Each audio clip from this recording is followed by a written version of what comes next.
إن الحمد لله نحمده ونستعينه ونستغفره ونعوذ بالله من شرور أنفسنا وسيئات أعمالنا.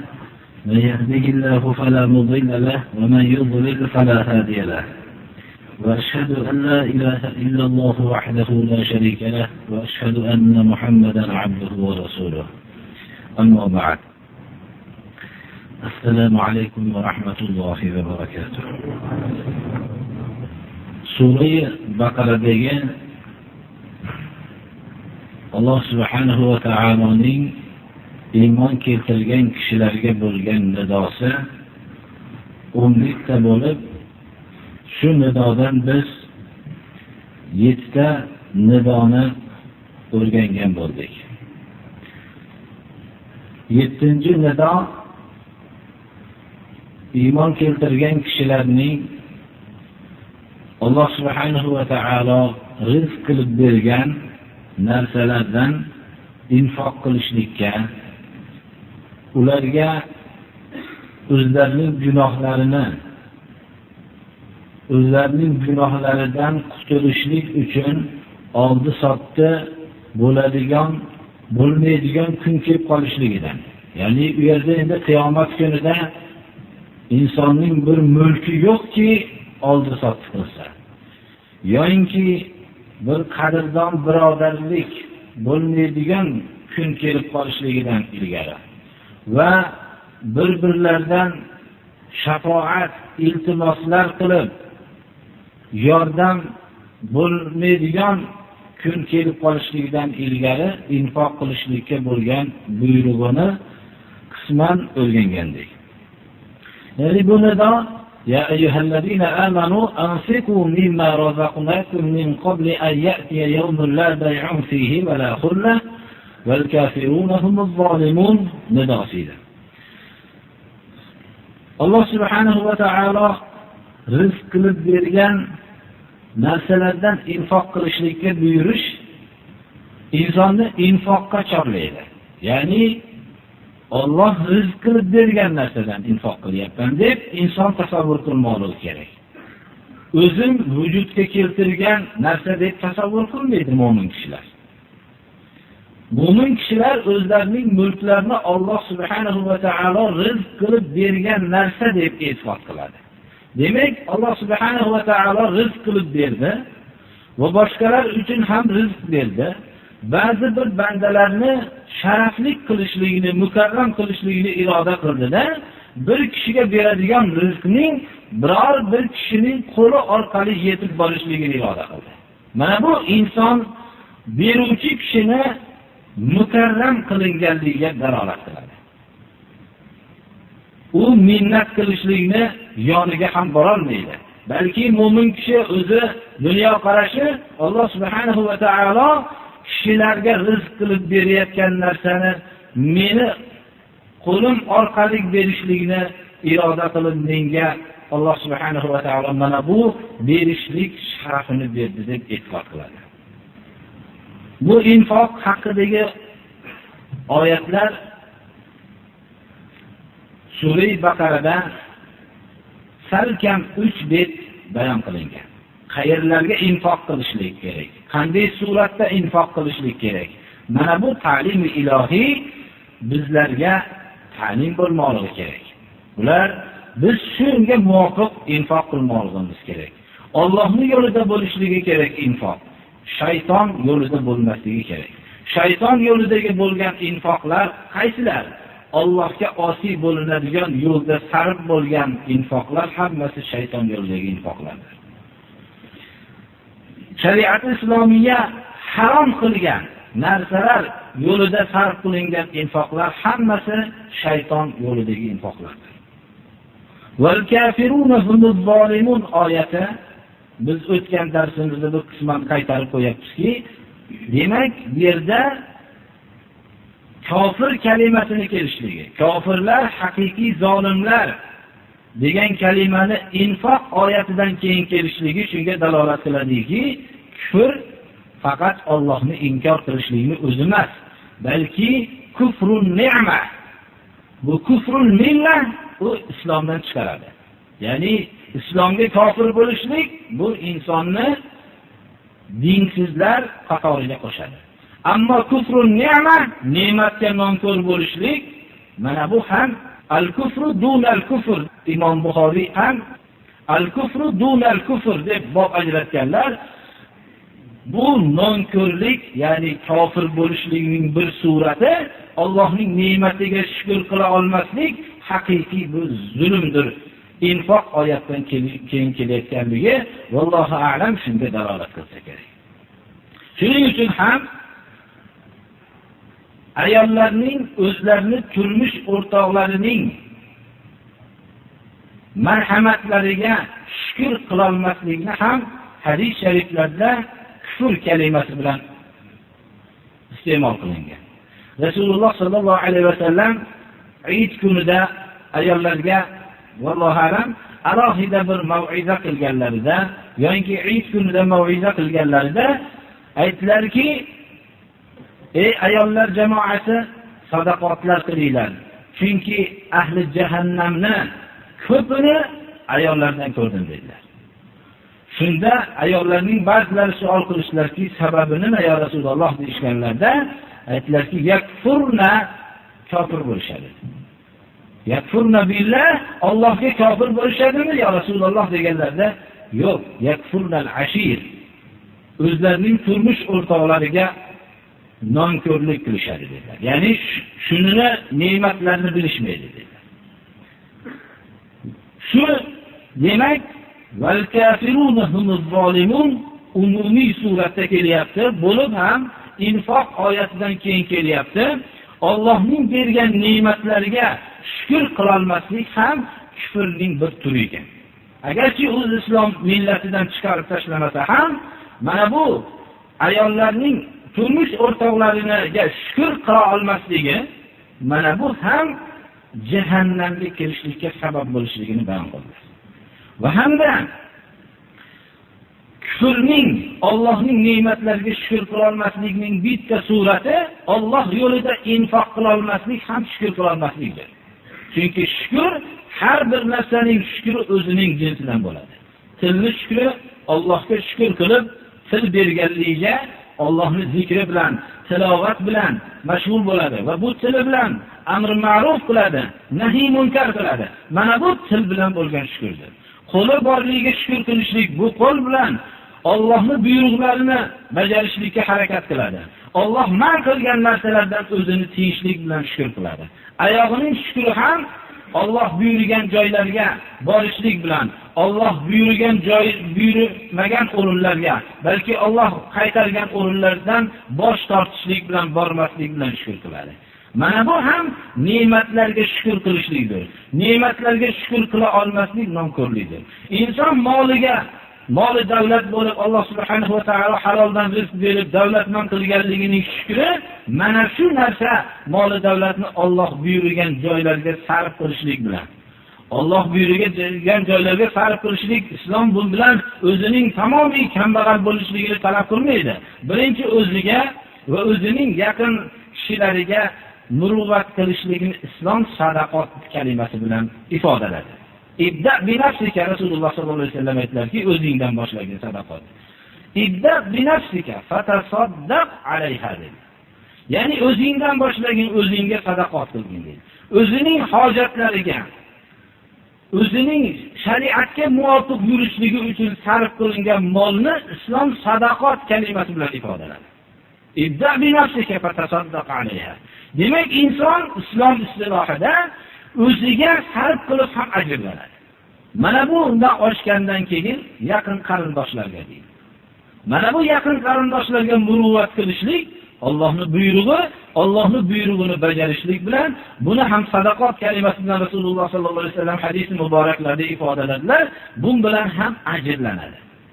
Biz mana bu narsani tushunishligimiz bilan infoq qilishlik, Alloh yo'lida molimizni sarf qilishlikdan boshqalar bizni islomga qilgan tuhmatlarning bekor ekanligini bilamiz. Chunki ular o'zini birinchi sarf qiladigan molni afzalini o'ziga sarf qilishligini aytdilar. Insonning molini Rasululloh sollallohu alayhi vasallam dinarun anfaqtahu fi sabilillah, dinarun tasaddaqta bihi ala miskin, dinarun anfaqtahu ala ahlik. Uchga bo'ldilar. Birinchi, Alloh yo'lida sarf qilingan mol va miskinga berilgan mol va o'zining ahllariga, oila a'zolariga sarf qilgan mol dedilar. Va shuning ichida o'zining ahliga sarf qilgan molni eng ajri katta dedilar. Nima uchun? Jamiyatdagi hammasi kambag'allik, muhtojlik muammosi, har bir kishi o'zining oilasi qaramog'idagi kishilarni ta'minotini yetarli qila olmaslik natijasida vujudga keladi. Agar insonlar o'zlarining qaramog'idagi kishilarni yetarli miqdorda ta'minlasha olsalar, bu jamiyatda muhtojlik bo'lmaydi. Shuning uchun Rasululloh sollallohu alayhi vasallam mana mazmuniy ma'nolarni aytamiz, eng xotamtoy bo'lgan odam, sadaqat qilib eng katta ajr oladigan odam o'zining ahliga sarf qilishlik bilan oladi dedi. Mana bu narsa Alloh subhanahu va taolo infoqqa buyurayotgan vaqtda biz rizq qilib bergan narsani infoq qilinglar. Qiyomat kelib qolishlikdan ilgari infoqqa buyurgan vaqtda birinchi inson o'zining ahliga sarf qilgan molni ajri ko'p bo'lgan mol ekanligini o'zining payg'ambari, islom payg'ambari Muhammad alayhisalomdan buni o'rganadi.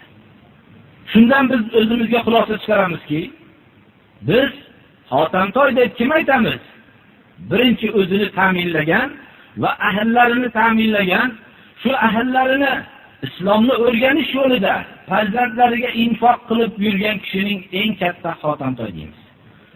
Lekin ming afsuslar bo'lsinki, Alloh yo'lida ilm o'rganayotgan farzandlarini ham butun ilm o'qishlik yo'lini to'sib turib, ularni mol davlat topishlikka hali kamolot yoshiga yetmasdan turib, yoshligidan tamomiy dunyoga mashg'ul qilib turib, bu topgan mol bilan katta ziyofatlar qilgan kishini bizning xalqimiz xotamtoy deydi. Lekin Rasululloh sollallohu alayhi vasallam ular demayaptilar. O'zining ahliga sarf qilgan kishi, shuni ta'minotini yetarli qilgan odamni eng katta infoqi bilan ajrlanadigan kishi deb ta'yin qilyapti. Biz mana bu nuqtani tushunmoqligimiz kerak. Alloh subhanahu va taolo infoqqa buyurayotganda mana bu infoqqa Rasul buyurdi. Rasululloh sollallohu alayhi vasallam o'zlarining amaliy sunnatlari bilan buni ko'rsatdilar. 8-nido Estaizu billah ya ayyuhallazina amanu la tubtilu sadaqatikum bil manni wal adha kalladhi yunfiqu malahu ri'a an-nasi wa la yu'minu billahi wal yawmil akhir famathaluhu kamathali safwanin alayhi turab فأصابه وابل فتركه صلدا لا يقدرون على شيء مما كسبوا والله لا يهدي القوم الكافرين. Qur'oni Karim mana bu oyatda iymon keltirgan kishilarga nido qilyapti. Alloh yo'lida infoqqa buyurgandan keyin bu infoqni oxiratga olib borishlikka va yo'lda oxiratga borguncha bu infoqning ajridan mahrum bo'lib qoladigan sabablarni, balki buni bekor qiluvchi omillarni islom bayon qilyapti. Demak, biz Alloh yo'lida infoq qilishlik uchun birinchi molni pokiza topmoqlikka muhtojmiz. Ikkinchi, bu infoq Alloh yo'lida, Alloh buyurgan joylarga bo'lishligiga muhtojmiz. Uchinchi, bu infoqni Alloh yo'lida bo'lgan infoqni ehtiyot qilib, o'zimiz mol davlatdan, butun avlodlardan judo bo'lib yakka qolgan vaqtimizda shu mol davlat bilan birga, ajri bilan birga bo'ladigan soatda shu narsani shu vaqtgacha ehtiyot qilishlikka ma'murmiz. Iymon keltirgan kishilar sadaqotiylarni minnat va ozor bilan bekor qilib qo'ymaylar. Demak, sadaqotlarni bekor qiluvchi narsa nima? Birinchi minnat. Ikkinchi ozor. Ya'ni berilgan kishiga ozor berishlik. O'zining mol davlatini unga sarf qilganligini bilan zo'ravonlik qilib ozor berishlik sadaqotlarni bekor qiluvchidir. Uchinchisi mol davlatni infoq qilishlik Alloh buyurgan joylarga-yu, lekin riyo uchun qilinyapti. Alloh yo'lida infoq qilishlik o'zi qiyin. Alloh yo'lida infoq qilishlik muyassar bo'lgandan keyin inson uni suratida Alloh yo'lida bo'lsa-yu, riyo suratida bo'ladigan bo'lsa, qalbida odamlar ko'rishligi yo odamlar maqtalishligi sabab bo'lishligini niyat qilishlik bu riyodir. Alloh subhanahu va taolo molini odamlarga ko'rsatib riyo qilib infoq qilayotgan odamga o'xshagan sadaqotlarni bekor qilib qo'ymanglar deyapti.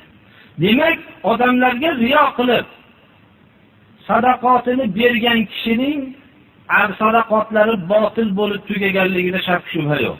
Shunga o'xshatilyapti. Arab tilida mushabbahun bih degan narsa o'xshatilgan narsa kuchliroq bo'ladi. Misol qilib aytsak, falonchining yuzi gulga o'xshaydi desak, guldagi qizillikka o'xshatsak, guldagi qizillik kuchliroq uning yuzidagi qizillikdan bo'ladi. Qur'oni Karimda minnat bilan, ozor bilan sadaqotlarni bekor qilib qo'ymanglar. Xuddi odamlarga riyo bilan sadaqotlarni qilgan odamning sadaqoti bekor bo'lganga o'xshagan. Demak, riyo bilan qilingan sadaqotning bekor bo'lganligida shak shubha yo'q degan ma'no chiqadi. Wala yu'minu billahi val yawmil akhir. Riyo bilan sadaqot qilgan odamni Alloh subhanahu va taolo iymonida shubhali kishi deyapti. Allohga va qiyomat kuniga iymon keltirmasdan odamlarga ko'rsatib infoq qilgan odamga o'xshagan infoq qilmaylar deyapti. Demak, uning Allohga va qiyomat kuniga bo'lgan iymonini shubhali deyapti. Lekin riyo bilan qilingan sadaqotning ko'rinishligi nihoyatda katta bo'lib ko'ringanligini, nihoyatda bu katta bir ajrlar mevasini berishligini Alloh subhanahu va taolo tamsil qilib, xuddi bu riyo bilan sadaqotlar qilgan odamning sadaqotini misoli katta bir silliq toshga o'xshaydi. U silliq toshning ustida tuproq bor. Tuproq, ya'ni chang, qalinroq chang yoki yupqa tuproq o'tirgan. Uzoqdan ko'rgan odam bu bir ajoyib bir adil unumdor yer. Bunga agar yomg'ir yog'ib, agar sharoit bo'lsa, juda sel unumdor bo'lgan joy deb e'tiqod qiladi. Shunday deb tasavvur qiladi. Lekin ustida tuproq bo'lgan bo'lsa, tepadan tushgan fa'asobahu vabil. Odatda adirning ustiga qattiq yomg'ir yog'sa, u yerdan ko'p narsa ko'karib chiqardi. Bu silliq tosh bo'lib, ustida biror chuqurchog'i yo'q. Sofran arab tilida silliq tosh. Ustida tuproq bo'lsa, shu tuproqning ustiga qattiq sel yog'sa, fatarakahu soldi. Sipsiydon qilib qo'yadi. Ana bu yomg'ir yog'ishlik bilan odatda unumdor bo'ladigan yerda hosil katta bo'lardi. Lekin yomg'ir yoqqandan keyin u sipsiydon bo'lib hech narsa qolmaydi. La yaqdiruna ala shay'in mimma kasabu. Qilgan narsalardan biror narsaga riyokor kishilar qodir bo'lmaydi. Toshning ustida biror hosil beradigan belgi ham qolmagandek, oxiratga borganda u siz riyokor odamlarning sadaqat ehsonlarini juda katta bir unumdor bo'ldi, sel hosil bo'ldi deb borgan bo'lsangiz, sipsiydon bo'lib quruq bo'lib turadi. Alloh subhanahu va taolo bu tamsilni bayon qilib turib, vallohu la yahdil qawmal kafirin. Bular sadaqotlarni riyo uchun qiluvdi. Oxirat uchun qilmagan edi. Demak, oxirat uchun qilmagandan keyin bular Allohga va qiyomat kuniga iymon keltirmagan edi. Alloh bunday kofir bo'lgan qavmlarni, iymonida shubhalik bo'lgan kishilarni Alloh hidoyat qilmaydi. Mana bu haqdagi biz minnat va ozor haqidagi hadis shariflarni ba'zilarga murojaat qilar ekanmiz. Inson minnat bilan sadaqat qilishlikka shundan qutula olmaydigan bo'lsa, sadaqat qilmaganligi uni afzal bo'ladi. Chunki hadis shariflarda bayon qilinganki, salasatul la yukallimuhumullohu yawmal qiyamati va la yanzuru ilayhim va la yuzakkihim va lahum azabun alim. 3 toifa borki, Alloh ularga qiyomat kuni gapirmaydi. Ularga qaramaydi, ularni pokizalamaydi. Ularga alamlantiruvchi azob bor. Birinchisi al-musbil izarahu. Ya'ni belidan pastida kiygan kiyimini oshig'ini bekitadigan holatda kiyib yurgan kishi. Birinchisi shu al-musbil izarahu. Izar kindigining pastiga kiyiladigan libosni aytamiz. Birinchi shu odamga Alloh subhanahu va taolo gapirmaydi, qaramaydi, qiyomat kuni pokizalamaydi. Mana bu birodarlar birinchi 3 ta baxtsiz odamning bittasi. Ikkinchisi va al-mannanu allazi la ya'ti shay'an illa mannahu. Minnat qiluvchi, ko'p og'zidan doim minnat eshitasiz. Biror narsani bir kishiga bergan bo'lsa minnat qiladi. Uni infoqi beminnat bo'lmaydi. Minnat bilan bo'ladi doim. O'zi asli arab tilida man shira aytadi. Shira yaxshi narsa bo'lsa kerak deysiz, lekin hosil berayotgan narsaga shira yaxshi narsa bo'lmaydi. Qaysi hosil berayotgan narsaga shira tushsa, albatta bu mevani yo'qotadi. Man deb arab tilida shira aytadi. Minnat ham insonning ehson sadaqat daraxtiga tushgan shiradir. Mannon juda ko'p shira. Doim bitta meva, har bitta mevaga bitta shirani yopishtirib qo'yadi. Qachon bir narsa bersa, orqasidan bu meva bo'ldi, orqasidan bir shirani ham qo'yib qo'yadi. Albatta har bir mevaga bir alohida bir shira bo'ladigan bo'lsa, u mevani albatta yo'qotadi. Alloh subhanahu va taoloning huzurida baxtsiz bo'lgan odamlarning bittasi Alloh yo'lida infaq qilgan. Takror aytamiz, bid'at yo'lida, xilofi sunnat yo'lida ehson qilgan emas. Alloh buyurgan yo'lda ehson qilgan. Alloh buyurgan joylarga sarf qilgan u minnat qilgan. Mana bu odam baxtsiz odam 3 toifaning ikkinchisi. Uchinchisi val munfiqu bil halifil kadhib. Yolg'on qasam bilan molini o'tkazib olgan odam. Oldi sotdining ishida yolg'on qasam bilan molini o'tkazib olgan odam. Riyo haqidagi hadis shariflarni ko'p biz o'qib o'rganganmiz. Riyo haqidagi hadislarni agarchi boshqa o'rinlarda ham aytib o'tgan bo'lsak, hozirda shuni mazmuni bilan kifoyalanamiz. Shu riyoning qanchalik yomon ekanligiga dalolat qiladi. Abu Hurayra radhiyallohu anhu dan rivoyat qilingan hadis sharifda 3 toifa odamni Alloh subhanahu va taolo huzurida qiyomat kuni birinchi hukm qilinadi. Avval hech kim hukmi boshlanmasdan turib 3 toifa odamning hukmi qiyomat kuni Allohning huzurida hukm qilinadi. Bu 3 toifa eng ulug' insonlar deb gumon qilingan kishilar. Birinchisi ko'rinishda shahid bo'lgan odam. Uni olib kelinadi. Alloh subhanahu va taolo ne'matini unga tanitadi. Bu ne'matni taniydi. Bu ne'matlarni senga berdim, bu ne'matlar bilan nima ish qilding deydi. Seni yo'lingda jang qildim deydi. Hatto shahid bo'ldim deydi. Alloh subhanahu va taolo yolg'on so'zlading, lekin sen falonchi jur'atlik deb aytilishligi uchun jang qilding. Seni odamlar xo'p jur'atli deb aytilding, Ya'ni butun pahlavon, qahramon, u bu deb aytilding. Shu maqsading shu edi, dunyoda maqsadingni olding, mukofotini olding. Buyuriladi, jahannamga yuzi bilan sudralib, uloqtirib yuboriladi. Ko'rinishda islom jihodida bo'lgan, lekin riyo bo'lgan. Mana bu riyo uning ko'rinishdagi jihod deb atalgan narsasini butun puchga chiqargan. Alloh subhanahu va taolo uning niyati nima ekanligini bilgan. Niyati riyo bo'lganligi uchun bu riyoni sababli jahannamga yuzi bilan sudralib uloqtirilgan. Hadis iboralarida fasuhiba ala vajhihi keladi. Yuzi bilan sudralgan. İnsonni suhiba kalimasi arab tilida suhiba ala vajhihi oyog'idan yuzini yerga qo'yib turib sudralganlik holatini aytadi.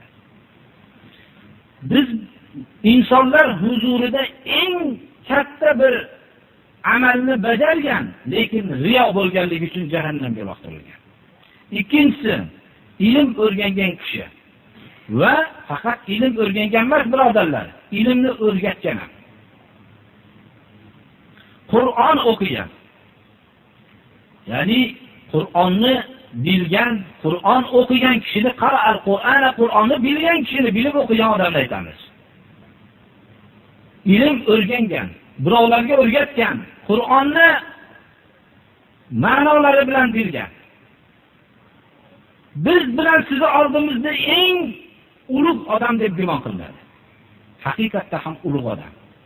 Alloh yo'lida shu ilmni o'rgangan bo'lsa, Alloh yo'lida o'rgatgan bo'lsa, Alloh yo'lida Qur'onni bilib bildirgan bo'lsa, haqiqatda ulug' odam. Lekin shu ulug' amal agar riyo bilan bo'ladigan bo'lsa, qiyomatda Imom Muslimning jami sahihlarida keltirilyapti bu hadis. Abu Hurayra radhiyallohu anhu rivoyat qilyaptilar. Rasululloh sallallohu alayhi va sallam aytadilar. Alloh subhanahu va taoloni huzuriga olib kelinadi. Ne'matlarni tanitadi. Ne'matlarni taniydi. Nima bu ne'matlar bilan amal qilding deydi. Amal so'raladigan narsa. Mana bu narsani bilaylik. Amal qiyomat kuni so'raladigan narsa. Ilmni o'rgandim, o'rgatdim, seni yo'lingda Qur'on o'qidim deydi. Seni yo'lingda degan so'z javobda kelyapti. Avvalgisida "Varajulun ta'allama al-ilma wa 'allamahu wa qara'a al-Qur'on." Qur'onni o'qigan. Bu o'zidan savol qilinganda seni yo'lingda Qur'on o'qidim deydi. Shuning uchun Alloh tarafidan kazabda yolg'on so'zlading degan so'zni eshitadi. Lekin sen ta'lim olding, olim deyilishlik uchun, Qur'on o'qiding, qori deyilishlik uchun, xo'p seni odamlar olim, qori deyishdi. Buyuriladi, yuzi bilan sudralib o'tga uloqtiriladi. Mana bu riyoning eng katta oqibati, yomon oqibatidir bu. Uchinchisi, siz bilan bizni gumonimizda juda katta odam hisoblangan. Alloh subhanahu va taolo dunyoda vasi' qildi uni, davlatmand qildi. Alloh subhanahu va taolo molning hamma turlaridan berdi. Uni olib kelinadi. Ne'matlarni Alloh taolo tanitadi. Bu kishi taniydi. Nima amal qilding deydi. Nima amal qilding deydi. Uchov savol amal so'ralyapti birodarlar. Biror sen sarf qilishligingni do'st tutgan yo'lni qo'ymasdan sarf qilding deydi. Birodarlar, biz hali siz bilan bizga bunaqa odamni ko'rishlik muyassar bo'lgan emas.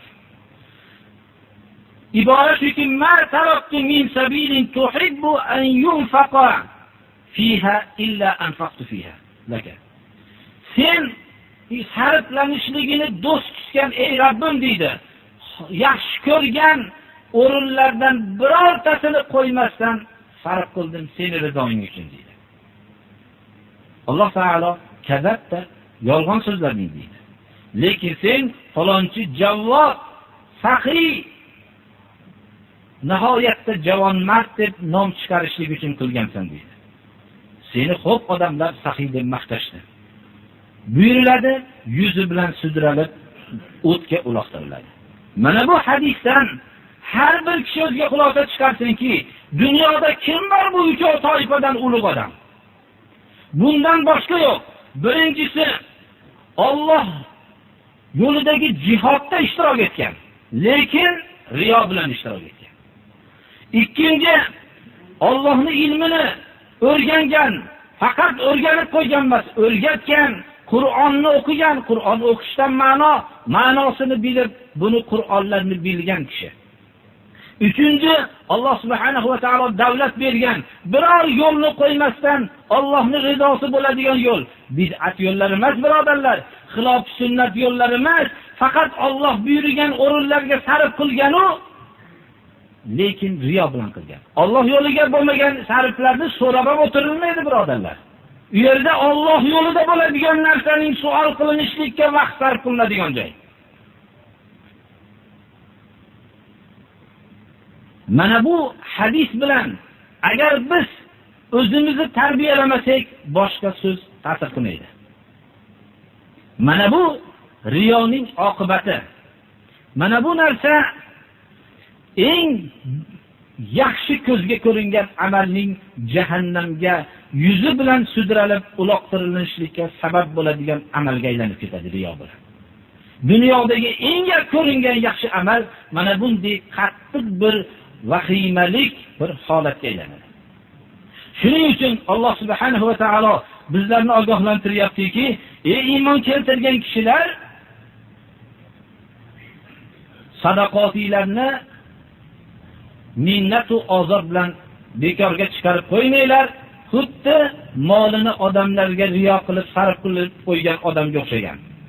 Allohga va qiyomat kuniga iymon keltirmasdan riyo bilan amal qilgan odamga o'xshagan sadaqotinglarni bekor qilmanglar. Demak, biz sadaqotni ehtiyot qilishligimizni yo'li 3 narsadan ehtiyot qilmoqligimiz kerak. Shuning uchun Qur'oni Karimning iborasi daqiqki, man jaa bil hasanati falahu khayrun minha. Ya'ni man jaa bil hasanati falahu 10 amsalha. Kim yaxshilikni qilsa emas, kim yaxshilikni olib kelsa. Arab tilida bi bilan jo'a fe'li mutaaddi bo'lyapti. Kim yaxshilikni oxiratga olib borsa, u qilgan yaxshiligidan ko'ra ko'proq, yo'inki 10 barobar yaxshilik beriladi. Biz hammamiz yaxshilikning 10 barobar bo'lishligini hech esimizdan chiqarmaymiz. Ammo bu yaxshilik qanaqa yaxshilik? Oxiratga olib borgan yaxshilik. Mana bunga 10 barobar beriladi. 9-nido Ya ayyuhallazina amanu anfiqu min tayyibati ma kasabtum wa mimma akhrajna lakum min al-ardh wa la tayammamu al-khabitha minhu tunfiqun wa lastum bi'akhidhihi illa an tughmidu fihi wa'lamu anna Alloha ghaniyyun hamid. Ey iymon keltirgan kishilar, kasb qilgan narsalarni pokizalaridan sarf qilinglar. Demak, inson kasb qiladi. Bu kasb qilgan narsasining ichida pokizalari bor va nopoklari bor. Shariat buyurgan halol kasblar budan topgan narsalar pokiza, tayyibot deyiladi. Shariatga zid bo'lgan kasblar bilan topgan narsalar tayyibot deyilmaydi. Innalloha tayyibun yaqbalut tayyib. Ilayhi yas'adul kalimut tayyib. Alloh subhanahu va taolo pokizadir, bandalardan pokizasini qabul qiladi. Allohning huzuriga faqat pokiza amalgina ko'tariladi. Ilayhi yas'adul kalimut tayyib, pokiza amal ko'tariladi. Demak, mast qiluvchi ichimlik bilan topilgan pullar, qimor bilan topilgan pullar va hamda boshqa to'ng'iz go'shti, shariatga zid bo'lgan, shariat harom degan narsalardan topilgan pullarni har qancha o'zini tili bilan aytamiz, shariat tili bilan emas, shariat tili uni ehson demaydi. Shariat u unda ehsonga buyurgan emas. Shariat uni ehson ham demaydi. O'zi sarf qilgan mollarni, o'zi aytgan ehsonni Alloh qabul qilmaydi. Mana bu narsani bilib qo'ymoqligimiz. Shuning uchun, chunki bizni Alloh buyuryapti, iymon keltirgan kishilarni qimorvozlar sarf qilishligi mumkin. Mast qiluvchi ichimlik purushlar bular ham sarf qilishligi mumkin. Lekin bu nido iymon keltirgan kishilarga.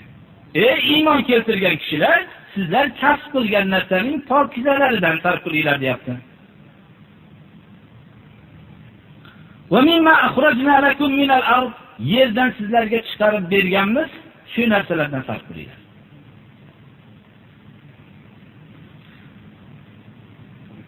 Demak, yerdan biz chiqarib bergan deyapti Alloh taolo. Yerdan hech kim chiqargan emas.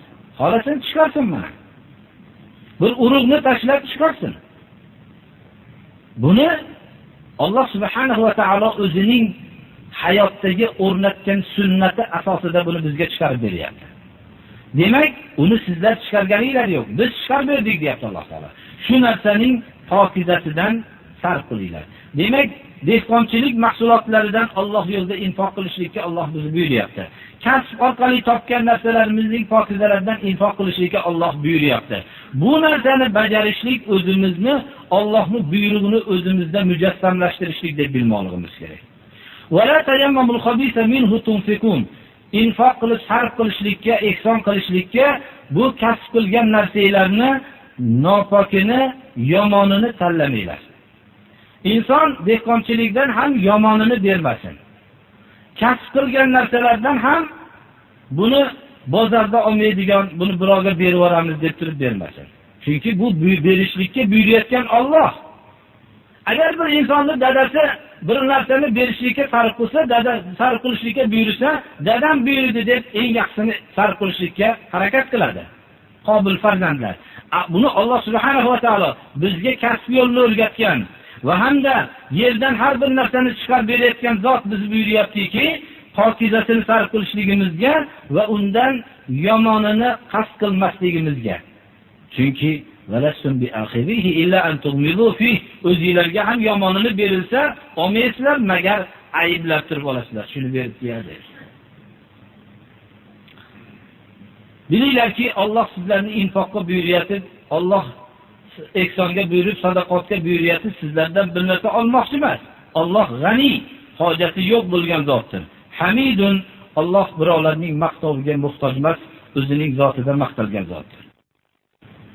Shuning uchun ham bu oyatni ba'zilar zakotga tavil qilishadilar ham, lekin ba'zilar bu yerdagi umumiy infoq murod deyshadilar.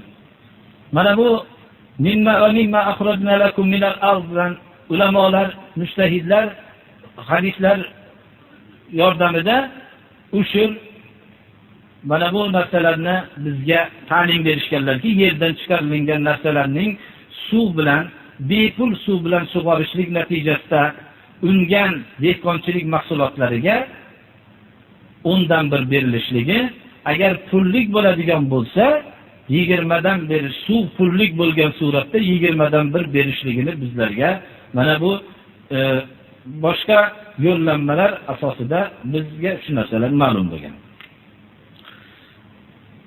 Ba'zi savollar bo'ladiki, dehqonchilik mahsulotlarining ham tilla va kumushdan bo'lgan zakotlarning nisobi bo'lganga o'xshagan dehqonchilik mahsulotlarining ham nisobi bormi?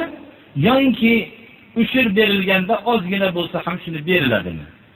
Ko'proq hadislarning mazmuni shuki, don mahsulotlarida xurmo va hokazo odamlar o'rtasida ko'proq iste'mol qilinib yeyiladigan mahsulotlarda 5 vasaq miqdori nisob hisoblanadi.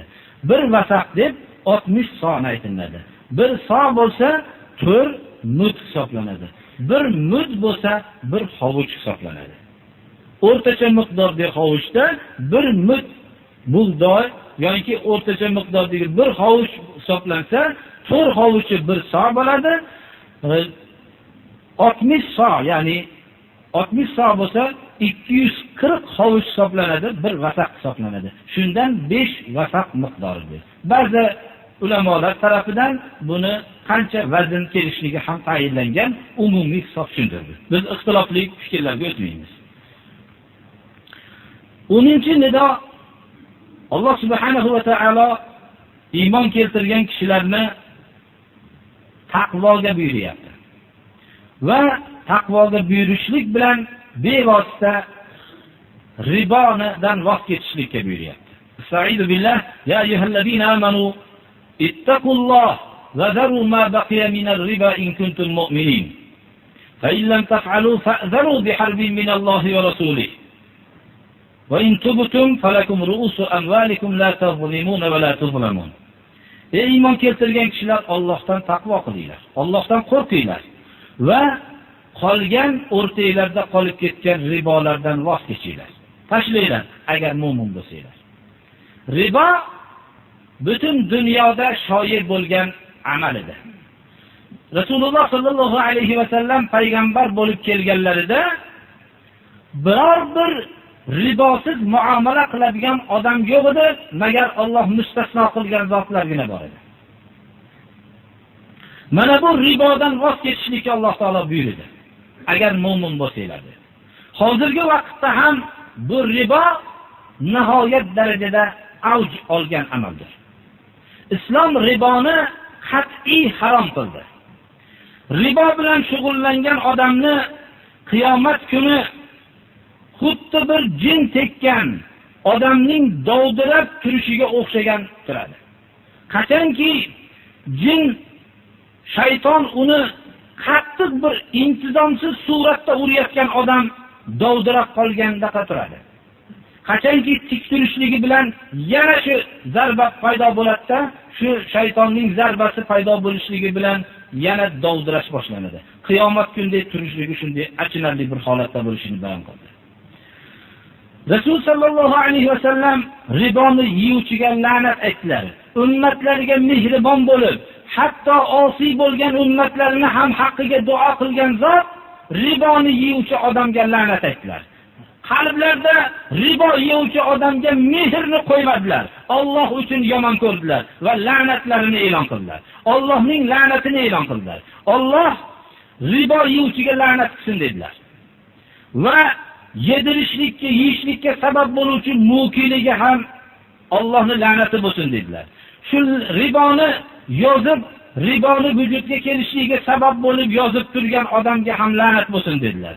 Va riboda guvoh bo'lgan odamlarga ham odatda ikkita guvoh bo'ladi va shahidayhi kalimasi keladi hadis iborasida. Allohning la'nati bo'lsin riboda guvoh bo'lganlarga. Rasululloh sallallohu alayhi vasallam 7 insonni halokatiga sabab bo'luvchi narsalardan ijtinob qilinglar dedilar. Qiyomatda halok shu 7 ovni qilgan amalni qilgan odamlar dedilar. Shulardan bittasi ribo yeyuvchi odam dedilar. Demak, riboni bilan shug'ullangan odamlarning pulni foydaxo'rligi. Riboni biz o'zimizning darslarimizda aytib o'tganmiz, qisqacha aytamiz. Ribo ikki turli bo'ladi. Birinchi, riboviy narsani ortiqchasi bilan sotishlik. Misol qilib olganimizda tilla, kumush, bug'doy, arpa, xurmo, tuz va hokazo shunday odatda bo'lib iste'molda bo'lib turgan narsalarni aytyapmiz.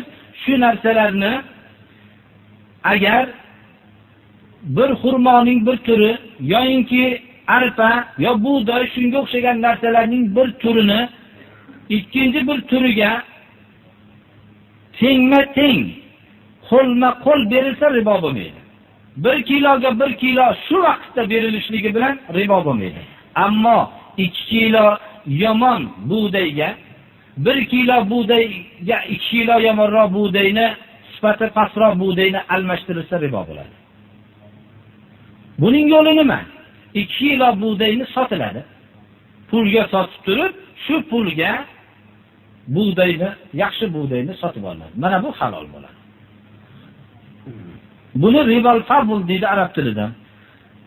Nasi'a ribosi bu odatda ko'proq iste'mol qilingan xalqlar o'rtasida bir odam ikkinchi bir odamga pul berib, odatda muomalatda yurgan pulni berib turib, shu bir oyda shuncha miqdorda menga pul topshirib turasiz deydi. Mana bu ribodir. Shuni yeyuvchiga Allohning la'nati bo'lsin. Yediruvchisiga Allohning la'nati bo'lsin. Va shuni yozuvchisiga ham Allohning la'nati bo'lsin. guvohlariga ham Allohning la'nati bo'lsin deymiz. Rasul sallallohu alayhi vasallam la'nat aytgan kishilarga musulmonman deb Muhammad alayhisalomning qalbida muhabbati bo'lgan kishilarga ham la'nat aytishlik lozimdir. Abdulloh ibn Mas'ud Rasululloh sallallohu alayhi vasallam la'nat elga subhanahu va taolo riboning foydasini yo'qotib tashlashlikni e'lon qildi. Yamhaqullohu riba va yurbi sadaqat. Alloh subhanahu va taolo riboni foydalarini hammasini yo'qotib tashlaydi dedi.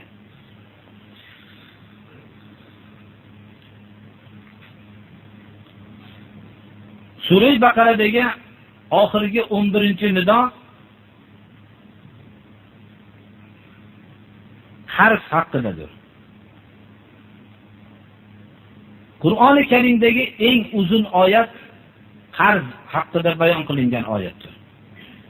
Estaizu billah ya ayyuhallazina amanu idza tadayantum bidaynin ila ajalin musamman faktubuh walyaktub baynakum katibun bil adl wala ya'ba katibun an yaktuba kama 'allamahu Allah falyaktub walyumli lilladhi 'alayhi al-haqqu walyattaqillaha rabbah wala yabkhas minhu shay'an.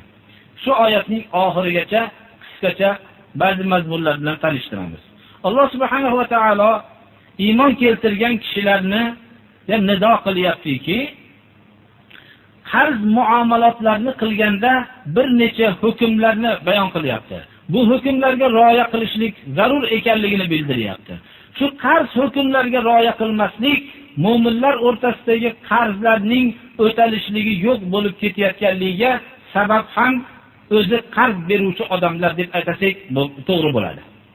Chunki mana bu qarz hukmlarini hozir biz ba'zilarini o'rganamiz.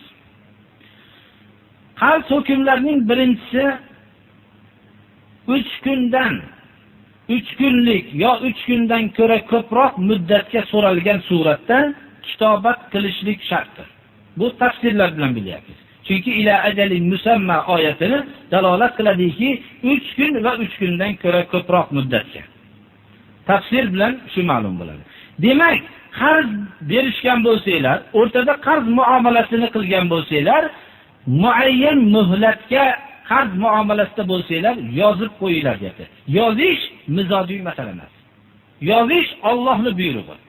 Demak, 3 kundan ko'ra ko'proq muddatga bir kishi qarz so'rasa, buni yozishlikka Alloh bizni buyuryapti. Ya'ni bemalol bu deyishligimiz noto'g'ri ekan. Albatta shundan biz zarar ko'ramiz ekan. Alloh buyuryapti, biz zarar ko'rishimiz shart emas. Birinchi kitobat qilish bu narsa bizga katta bir manfaat berar ekan. Allohning buyrug'ini bajarishlik bilan ibodat qilgan bo'lamiz ekan. Demak, muayyan muhlatga qarz muomalasi bo'lganda kitobat qilishlik Allohning buyrug'i. Faktubuh walyaktub baynakum katibun bil adl. O'rtangizda kitobat qiluvchi adolat bilan kitobat qilsin. Ya'ni to'g'ri kitobat qilishlikka biz ma'mur ekanmiz.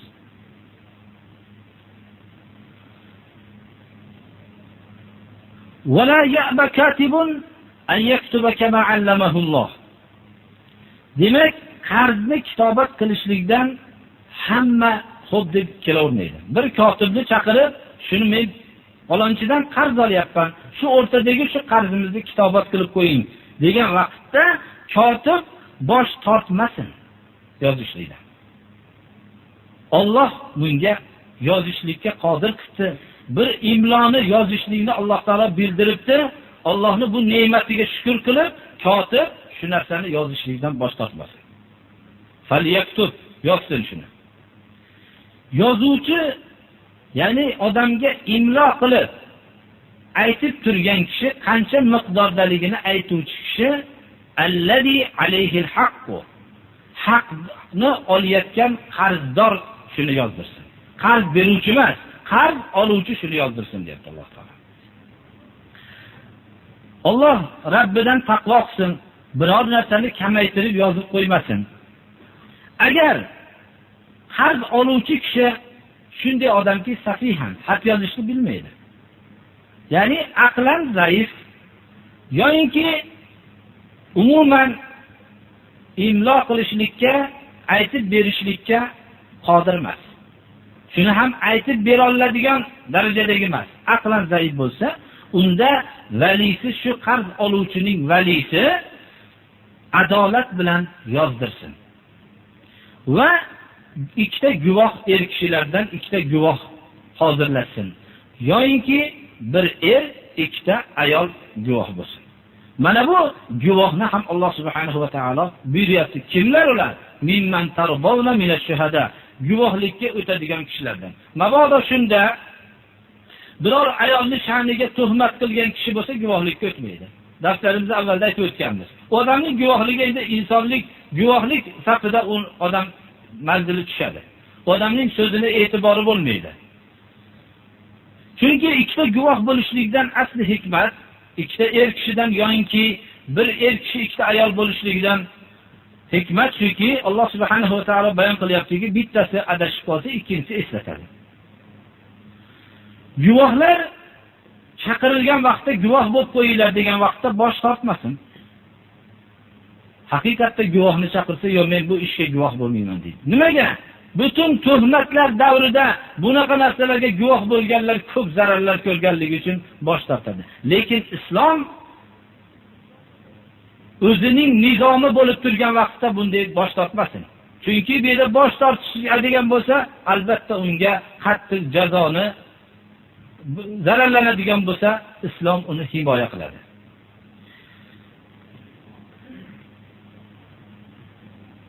Kichkinami, katta narsami muayyan muhlatga qarz olsanglar, buni yozishlik, qo'yishlikdan malollanmaylar. Shuni ham yozib o'tiramizmi demanglar, yozib qo'yinglar. Alloh subhanahu va taolo islomiy jamiyatni pokiza jamiyat bo'lishligini iroda qiladi. Shu jamiyatda gina adovatlarning vujudga kelib qolishligini oldini oladi. Mana bu narsa zalikum aqsatu indalloh. Bu narsa Allohning huzurida adolatliroq va aqwamu lish-shahada. Bu guvohlikka nihoyatda bir to'g'riroqdir.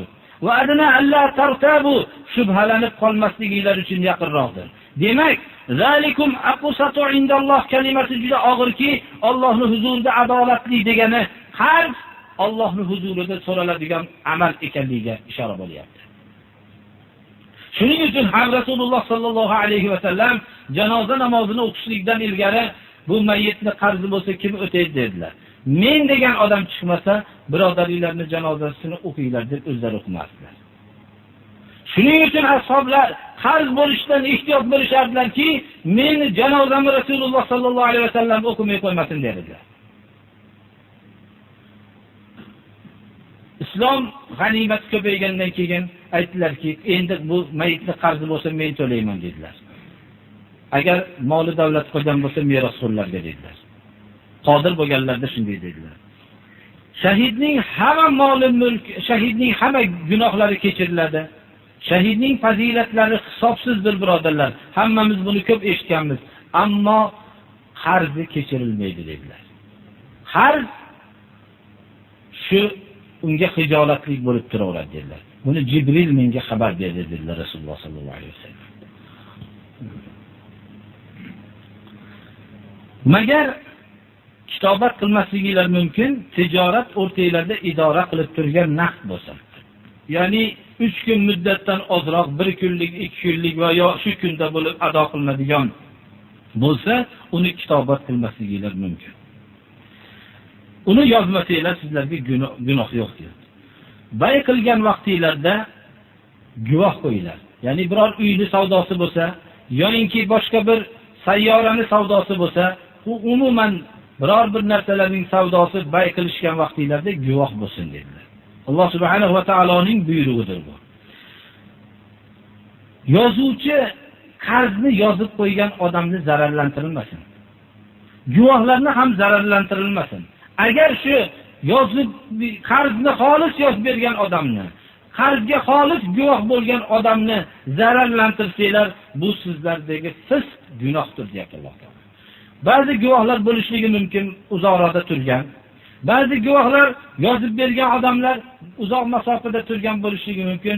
Hadab guvohni chaqirib, unga qancha chiqimlariga sabab bo'lishligi bu zararlanishligidir bu. Shunday zararlantirmaylar dedi. Yozishga buyurgan zot, guvoh bo'lishlikka buyurgan zot, yozishlikdan bosh tortmaylar degan zot, guvoh bo'lishlikdan bosh tortmanglar degan zot yozuvchi va guvohni himoya qilib qo'ydi. Zarracha shuni zararlantirsanglar, sizlarga fisq dedi Alloh taolo. Vattaqulloh va yuallimukumulloh. Allohdan taqvo qilinglar, Alloh sizlarga ta'lim beradi. Alloh har bir narsani biluvchi zotdir. Men shu yerda bu mavzudan chetga chiqish bo'lsa ham vattaqulloh va yuallimukumulloh oyati juda ham bir chuqur mazmundir, birodarlar. Ba'zi zotlarga Alloh subhanahu va taolo shunday ilm berganki, bu ilmning maydoniga aqli yetmaydi, birodarlar. Mana bu jumladan bittalari Imom Buxoriydir.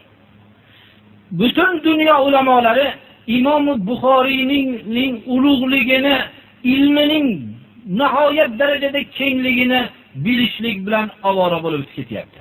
Hali u kishining ilmlarini, maydonini, hali o'zlarining jami sahihlarda bekitgan sirlarini hali ko'plarini bilmasdan o'tib ketyapti. Bu nimaning natijasi? Vattaqulloh va yuallimukumulloh. Allohdan taqvo qilinglar, Alloh sizlarga ta'lim beradi. Vov jam'iyya bilan arab tilini bilganlar bilishib turibdi.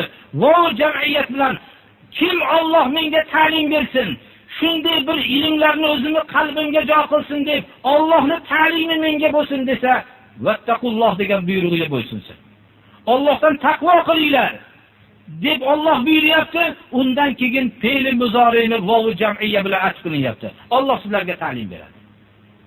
Bu bir kishiga emas, Alloh subhanahu va taoloning qiyomatgacha bo'lgan fazli. Allohdan taqvo qilinglar, Alloh sizlarga o'zi ta'lim beradi. Ustozlar shunday ilmlarni beradiki, u o'qigan odamning ilmini ko'rib, ustozi bilan solishtirib ko'rsa, butun boshqa ilmlar paydo bo'lgan. Bu Allohning ta'limi uchun taqvo bo'lishi kerak. Buni boshqa yo'li yo'q deyapti Alloh taolo. Vattaqulloh va yuallimukumulloh. Bu har bir ilmni haris bo'lgan odam uchun zarurki, Allohdan taqvo qilinglar, Alloh sizlarga ta'lim beradi. Alloh sizlarning ustozinglarga aylanadi. Shu vaqtda Allohning ta'limi boshlanadi. Mana bu narsani nihoyatda yaxshi, agarchi darsimizning mavzusidan tashqari bo'lsa ham, bu bir ajib bir oyatki, fe'l amr fe'liga fe'l muzorining bog'lanishligi vallohu a'lam shu bo'lsa kerak.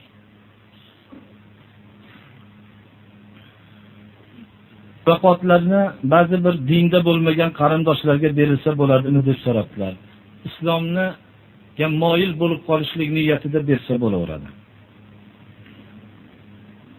Agar siz bergan sadaqat bilan shariatga zid bo'ladigan harom ishlarni qilishligi aniq bo'lsa, albatta bermaysiz. Bugungi darsda infoq, sadaqat o'z-o'zidan hojatlardan tashqari bo'lishlikni afzalligi gapirildi. Xatni mazmuni. Lekin o'tgan darslarda bo'lsa Masruq degan sahoba muhtoj bo'lib turib birodarning hojatini o'taganligi gapirildi. Buni qanday tushunishlik mumkin degan savol o'tdi. Nihoyatda yaxshi. Sadaqat birinchi birodarlar, zakot boshqa narsalarga shomil bo'ladi.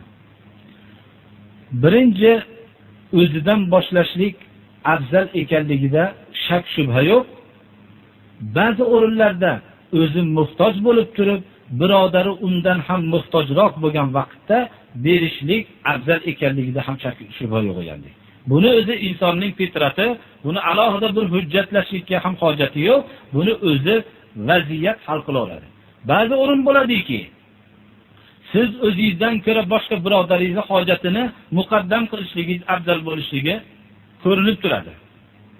Bu narsa aqlan ham, shar'an hamma narsa to'g'ri ekanligi bilinib turadi. Qur'oni Karimda Alloh taolo o'zlari muhtoj bo'lib turib, boshqalarga isor qilgan deb maqtagan.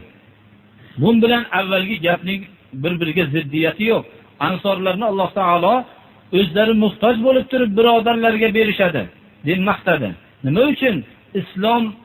Islomni deb shunday hijrat qilgan kishilarni islom yo'lida sababli musulmon bo'lganligi uchun xorlanayotgan kishilarni muhtojligini muqaddam qilishlik albatta bu eng katta amaldir.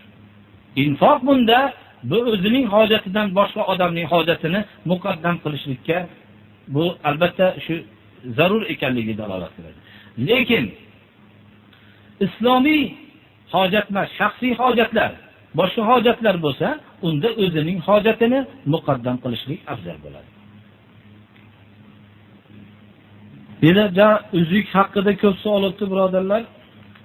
Uzuk shuki, Payg'ambarimiz sollallohu alayhi vasallam kumushdan bo'lgan uzuk taqqanlar. Uning xotam vazifasini bajargan, ya'ni muhr vazifasini. Muhammad Rasul Alloh 3 ta qator bo'lgan. Shu narsani taqqanlar va shuni muhr qilib bosganlar. Bir odam Payg'ambarimiz sollallohu alayhi vasallam uzuk taqqan ekanlar deb taqsa ajr bo'laveradi. Lekin tilla emas. Xuddi tilla taqsa gunohkor bo'lganga o'xshagan erkak kishilar. Endi bir odam boshqa bir odamlarni havas qilib turib uzuk taqqan bo'lsa, biz boshqalarga taqlid qilmaymiz. Muhammad alayhisolamga taqlid qilamiz. Tushunarlimi? Bu savollar darsni tushunmaslikka dalolat qiladi. Bir tarafga ketib qolishlikka dalolat qiladi. Misol savol bo'lyaptiki, Payg'ambarimiz Samud qabilasi yashagan Hijr viloyatida kirmanglar degan ekanlar. Hozir u yerda odamlar yashaydimi deb aytdi. Birinchidan Payg'ambarimiz sollallohu alayhi vasallam Samud diyoriga, Hijr viloyatiga kirmanglar deganlari yo'q. Yerga yig'lagan holatda kiringlar dedilar. Yo'inki yig'laganga o'xshab kiringlar. Boshingizlarga ularning boshiga tushgan musibatlar yetmasin dedi. Bu narsa Samud qabilasini diyorida mutlaqo turmaslikka bo'lgan buyruq emas, birodarlar. Qayerda Allohning balosi tushgan bo'lgan joydan ehtiyot bo'lishlikka bo'lgan narsani tushunmoqligimiz kerak. Bu yerda odamlar yashagan bo'lsa, bu yerda gunohkor bo'lib qolmaydi dedi. Ya'ni bu bizga payg'ambar sollallohu alayhi vasallam tomonidan ta'limki, balolar nozil bo'lgan joyda ehtiyot bo'lishlikka. Bundan bu xat yozgan birodarlar tushunsalardiki, pis fujur bo'layotgan joylardan ehtiyot bo'lib yursak bo'lar ekan. Bu yerdagi kirib tomosha qilib o'tirishdan degan tushunsa yaxshi bo'lardi. Misol qayerga borsangiz, pis fujur bo'layotgan joydan o'zingizni ehtiyot qiling. Chunki shu yerga Allohga osiy bo'layotgan joyga Allohning balosi kelishligi mumkin. Shu yerdan ehtiyot bo'lishligini tushunishingiz kerak. Xo'p, boshqa savollarda bir ikkitalari qoldi. Boshqalar duo qiling dedilar. Ba'zilar farzand berdingizga Alloh taolo shunga bir kamolot bersin, islomga xizmat qiladiganlardan bo'lsin debdi. Alloh subhanahu va taolo mana o'zi o'ylagandan ham ziyoda bo'lsin. Ba'zi betob bo'lgan ayalarga Alloh taolo shifo bersin. Ba'zilar dadalari betobaga Alloh taolo shifo bersin. Bu kuni bir birodarimizdan duo qiling, bir oilamiz qattiq bir kasaldirlar. Din islomga xizmat qilib yurgan oilalar, ayollardan Alloh subhanahu va taolo shifoi tomba bersin. Hamma ahli islom qatorida shifo bersin.